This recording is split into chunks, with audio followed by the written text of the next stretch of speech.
దయచేసి నేను మీడియా మిత్రులను కూడా కోరుతా ఉన్నా, ఏది పడితే అది ముఖ్యమంత్రి నోట్లోంచి రాగానే అవేం భగవద్గీత అయిపోదు, అందులోకి వచ్చేటి అని శ్లోకాలు అయిపోవు. ఆయన మాట్లాడే దానిలో కూడా సరుకు ఉందా, సబ్జెక్ట్ ఉందా, లేకపోతే అంతా బబరాజమానం భజగోవిందమా అడగాలి కదా. మనం కూడా అక్కడ కూర్చున్న వాళ్ళం ఎదురుగా జర్నలిస్టులుగా డెఫినెట్గా ఆయన నిలదీయాలి. అది కేంద్ర ప్రభుత్వ ప్రాజెక్టు కదా సార్, నువ్వు ఎందుకు పిచ్చి పిచ్చిగా మాట్లాడుతున్నావు అని ఒక్కరన్నా అడగాలి కదా. అయితే ఇంకా ఆశ్చర్యం, ఇంకా చాలా ఆయన మాట్లాడుతూ ఉంటే డ్రై పోర్టు కూడా కేంద్ర రాష్ట్ర ప్రభుత్వాల సంయుక్త ఆధ్వర్యంలో చేసేది, దానికి కూడా కేంద్ర ప్రభుత్వం అనుమతి ఇవ్వాలి. వాళ్ళతో సహకరించి, ఎందుకంటే మనకు ల్యాండ్ లాక్ స్టేట్, మనకు సముద్ర తీరం లేదు కాబట్టి డ్రై పోర్ట్ అనేది ప్రతిపాదన మనం తీసుకొచ్చినాం. దానికి కూడా కేంద్ర ప్రభుత్వంతో ఇంకా సంప్రదింపులు చేస్తానే ఉన్నాం. ఎవరికి ఏమి ఇవ్వలేదు, అది కూడా ఇవ్వండి ఇచ్చినట్టుగా చూపెట్టినాడు. ఇంకా విచిత్రం, ఇక సారు ఇదివరకు కూడా లక్ష్మయ్య సార్ కూడా ఐటీ మినిస్టర్గా పనిచేసినారు, వారికి తెలుసు. పాపం చిట్టినాయుడికి ఏమో తెలియదు, ఎవడని చెప్తుంటాడా అంటే వినడు, అదో పెద్ద బాధ. ఆయన ఎంత మూర్ఖుడు అంటే, మేము కేసీఆర్ గారి ప్రభుత్వంలో రెండు దఫాలుగా మైక్రోసాఫ్ట్ నుంచి 31,000 కోట్ల పెట్టుబడులు డేటా సెంటర్ రంగంలో తీసుకొచ్చాం. ఒకటి ఫిబ్రవరి 2022లో 15,000 కోట్ల పెట్టుబడి, జనవరి 2023 సంవత్సరంలో 16,000 కోట్ల పెట్టుబడి. ఇవి రెండు కూడా నేను మీకు ప్రెస్ కటింగ్లు ఇస్తాను, చూసుకోండి.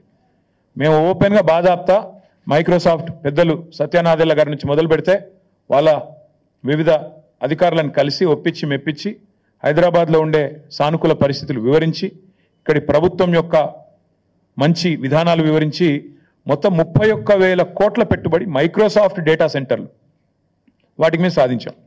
ఈ ముఖ్యమంత్రి గారి పరిజ్ఞానం ఎంత అంటే, వీటిని నిన్న ఆయన విడుదల చేసిన దానిలో మైక్రోసాఫ్ట్ డేటా సెంటర్లను ఆయన ఏం విడుదల చేసిండు నిన్న లిస్టులో? Adani data centre. ఇక ముఖ్యమంత్రి గారు ఎట్లాంటి వాడంటే, ఈయన పాపం ఈయనకు తెలియదు, ఇదివరకు కూడా ఒకసారి ఇట్లే మాట్లాడాడు. సత్యనాదెల్లా అని ఉన్నాడు, ఆయన ఎవరా విప్రో సీఈఓనా అని మాట్లాడాడు. ఇప్పుడు కూడా గంతే. మైక్రోసాఫ్ట్ డేటా సెంటర్ పెట్టుబడిని ఆనాడు కేసీఆర్ ప్రభుత్వం 31,000 కోట్లు సాధిస్తే అవగాహన లేకుండా, ఇప్పుడు మాట్లాడేటప్పుడు కనీసం అధికారులు చెప్పేదన్న వినాలి కదా. నువ్వు ముఖ్యమంత్రివి, నువ్వు తప్పు మాట్లాడితే రాష్ట్ర గౌరవం మంటగలుస్తుంది. ఏది పడితే అది మాట్లాడడం అనేది ఆయనకు మంచిది కాదు. ఇప్పుడైనా సవరించుకోని చెప్తా ఉన్నా చిట్టినాయుడు గారికి, ఇప్పుడైనా సవరించుకోండి. 31,000 కోట్ల పెట్టుబడి రాష్ట్రానికి వచ్చింది, నా జేబులకు పోలే, కేసీఆర్ గారి జేబులకు పోలే, రాష్ట్రానికి వచ్చింది. రాష్ట్ర సంపద పెంచే అంశం, రాష్ట్రానికి మంచి జరిగే అంశం. దీనివల్ల మైక్రోసాఫ్ట్ వచ్చిందంటే తర్వాత అమెజాన్ వచ్చింది, అది ఇంకా 36,000 కోట్ల పెట్టుబడి, $4.7 బిలియన్ పెట్టుబడి. ఇవి రెండు మా ప్రభుత్వంలో అత్యధిక FDI, మేము తీసుకొచ్చిన అత్యధిక ఫారెన్ డైరెక్ట్ ఇన్వెస్ట్మెంట్. ఇగో ఈ రెండు, అమెజాన్ అండ్ మైక్రోసాఫ్ట్. ఒకటి 31,000 కోట్లు, ఇంకోటి 36,300 కోట్లు. ఈ రెండు కలిపితేనే 67,000 కోట్లు.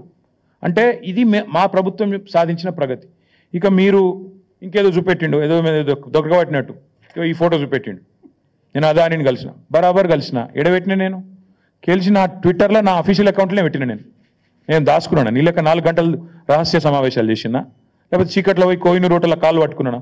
బరాబర్ దావోస్లో కలిసినాం. తర్వాత ఏం చేసినాం, ఒక ప్రపోజల్ ఇచ్చిండు, యోగి ఈ పని చేసినాం మేము. KCR rejects Adanis offer. మేము నీ లెక్క మాకు ఏం చేసినా బాజాప్తా చేసినాం తప్ప బేజాప్తా చేసే కర్మ మాకు లేదు. అదానీని మేము ఎన్నడూ ఎంకరేజ్ చేయలే. మేము రెడ్ సిగ్నల్ చూపెట్టినాం, నువ్వు రెడ్ కార్పెట్ వేస్తున్నావు. ఇది వాస్తవం, నువ్వు ఒప్పుకోపోయి. ఎస్, ఇది నా అఫీషియల్ ట్విట్టర్ అకౌంట్లో పెట్టినా. నేను దాచుకునేదే ఉంటే, దొంగ చీకట్లో కలుసుకునేదే ఉంటే, నీ లెక్క లుచ్చా పనులు చేసేదే ఉంటే, నేను కూడా నీ లెక్కనే ఇంటికి పిలిపించుకొని రహస్యంగా దొడ్డిదారులకి పిలిపించుకొని కాళ్ళు పట్టుకొని కాళ్ళు ఒత్తుకుంటా 4 గంటలు నేను కూడా కూర్చుంటుంటి. కానీ నీలాగా నాకు చిల్లర పనులు చేసే అలవాటు లేదు. నువ్వు తిట్టున్నావు, నువ్వు నాకేం ఫరక్ పడది. తిడుతున్నావు, ఇక తెల్లారు లేస్తే సైకో, నేను సైకోనట. మరి నువ్వేంది సాడిస్టువా? ప్రజలను కొండారెడ్డిపల్లిలో, నాకు తెలియక అడుగుతా, కొండారెడ్డిపల్లి నీ సొంతూరులో ఒక 85 ఏళ్ళ పెద్ద మనిషి సాయిరెడ్డి గారు, మాజీ సర్పంచ్, నీకోసం పనిచేసిండు మొన్న ఎలక్షన్లో. నీ ఫోటో ఇక్కడ గుండె మీద బ్యాడ్జ్ మీద పెట్టుకుని పాప నీకోసం తిరిగిండు పెద్ద మనిషి. గాయన ఇంటికి అడ్డంగా గోడ కడతారు ఎవడని నాకు అర్థం కాదు. అసలు మనిషివేనా నువ్వు, మృగానివా? ఇంటికి అడ్డంగా గోడ కట్టి ఆ ఇంట్లోకి వెళ్ళి పెద్ద మనిషి బయటికి పోరాకుండా చేసి ఆఖరికి ఆయన ఆత్మహత్యకు కారణమైతే ఇలా పోలీసు వాడు కేసు పెట్టాడు. ఆయన బాడీ తీసుకుపోయేందుకు కూడా ఇరుకు సందులోకి వెళ్ళి తీసుకుపోతాను. ఇంతకంటే హీనమైన పని ఉంటుందా? అని నేను అడుగుతున్నాను. ఏం మనిషి నాకు అర్థం కాదు. సాడిస్ట్ కాకపోతే ఏమనాలి?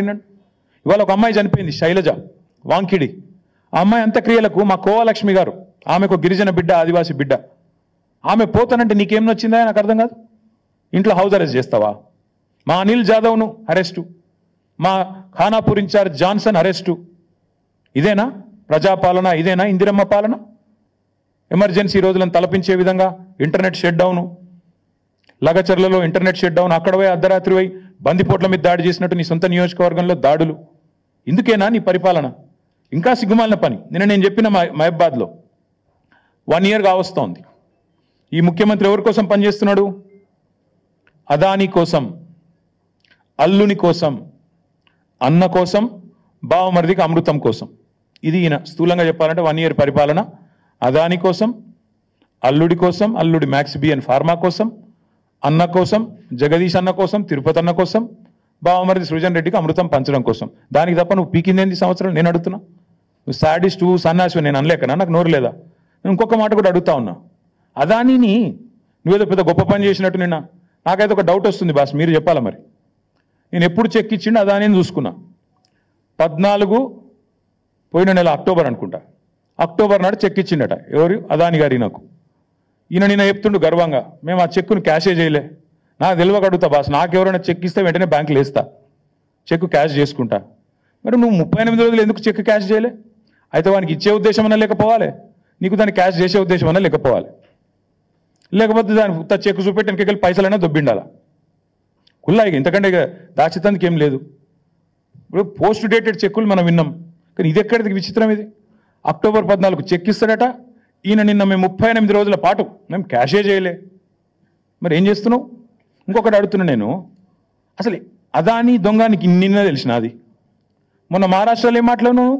నిన్నగాక మనం వీడియో చూపెట్టమంటే చూపెడతాం మీకు. ఇప్పుడు మీరు కూడా చూసి ఉంటారని చూపెడతలేను. ఒక గజ దొంగ గుజరాత్కి వెళ్ళి వచ్చి ధారావి ల్యాండ్ ఎత్తుకపోతుండు, అక్కడ మాట్లాడతావు. ఇక్కడికి వచ్చేమో మళ్ళీ నిన్న సుధపూస లెక్క కూర్చొని నిన్ననే తెలిసింది నాకు దొంగ అని, రాహుల్ గాంధీ నెత్తిమికెళ్ళి 2 చంపంగానే తెలిసింది, ఇదివరకు తెలియదు అన్నట్టు మళ్ళీ యాక్టింగ్ లేంది, స్వాతి ముత్యం యాక్టింగ్లు. నేను అనేది అదే, మొన్న గజ దొంగ అయినోడు నేను ఇక్కడ రాగానే సత్యపూస అయిందా?